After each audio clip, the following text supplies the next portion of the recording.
بسم اللہ الرحمن الرحیم۔ اس ویڈیو میں ہم الیکٹرک چارج اور اس کی پراپرٹیز کو ڈسکس کریں گے۔ اصل میں ہم ایک چیپٹر شروع کرنے جا رہے ہیں جس کا نام ہے الیکٹروسٹیٹکس۔ الیکٹرو لاطینی زبان کا لفظ ہے جس کا مطلب ہے چارج، اسٹیٹک کا مطلب ہے ریسٹ۔ ظاہری بات ہے ہم اس چیپٹر میں صرف اور صرف ان چارجز کو اسٹڈی کریں گے جو کہ ریسٹ میں ہیں، موشن میں نہیں ہیں۔ چارج کیا ہے؟ چارج میٹر کی ایسی پراپرٹی ہے جس کی وجہ سے دو میٹر پارٹیکلز، یعنی اس پراپرٹی کی وجہ سے دو میٹر پارٹیکلز ایک دوسرے پہ فورس لگاتے ہیں۔ ایک تو ہمیں پتا ہے کہ دو میٹر پارٹیکلز اپنے ماسز کی وجہ سے بھی ایک دوسرے پہ فورس لگاتے ہیں۔ ایک اس میں ایک اور پراپرٹی ہے جس کی وجہ سے بھی یہ میٹر پارٹیکلز ایک دوسرے پہ فورس لگاتے ہیں۔ اس دوسری پراپرٹی کو ہم چارج کہتے ہیں۔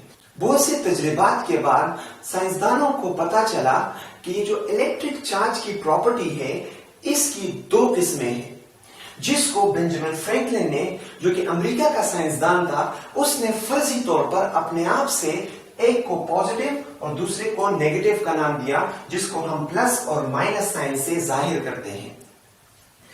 اگر دو میٹر پارٹیکلز پر چارج سیم ہو اور ہم اسے قریب لائیں تو وہ ایک دوسرے سے دور بھاگیں گے، ایک دوسرے کو ریپیل کریں گے۔ مثال کے طور پر اگر دو پازیٹیو چارجز ہیں، ہم ان کو ایک دوسرے کے قریب رکھیں تو یہ ایک دوسرے سے دور بھاگیں گے، ایک دوسرے کو ریپیل کریں گے۔ مطلب یہ کہ similar charges will repel each other.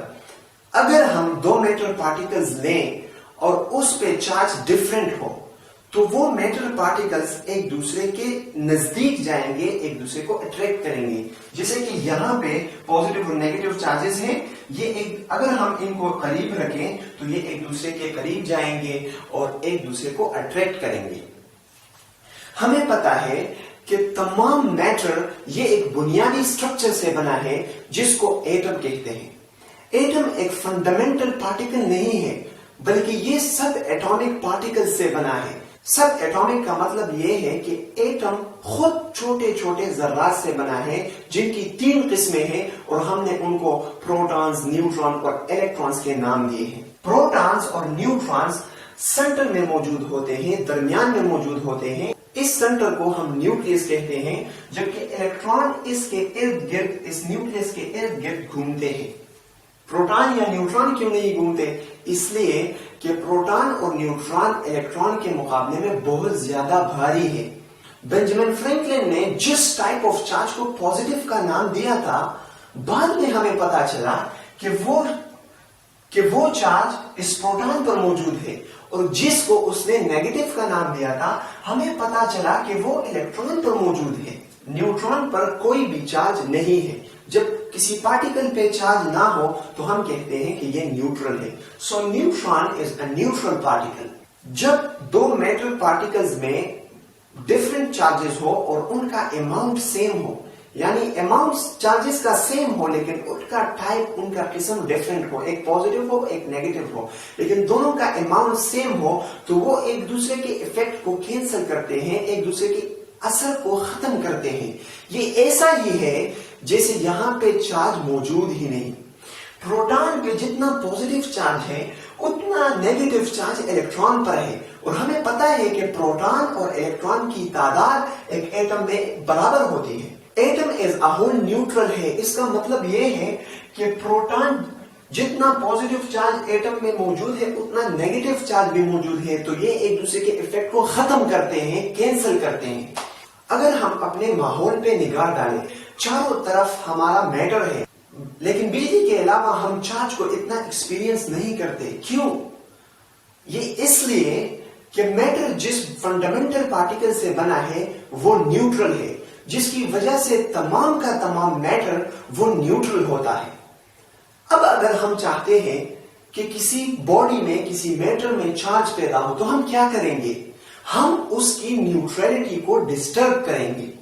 مثال کے طور پر اگر میں چاہتا ہوں کہ گلاس راڈ میں لے لوں، میں چاہتا ہوں کہ اس میں چارج پیدا ہو جائے، تو میں کیا کروں گا؟ میں اس کی چارجز کو، میں اس کی نیوٹرلٹی کو ڈسٹرب کروں گا۔ نیوٹرلٹی کو ڈسٹرب کرنے کا یا چارج کو پیدا کرنے کا کامن طریقہ ربنگ ہے۔ تو میں گلاس راڈ کو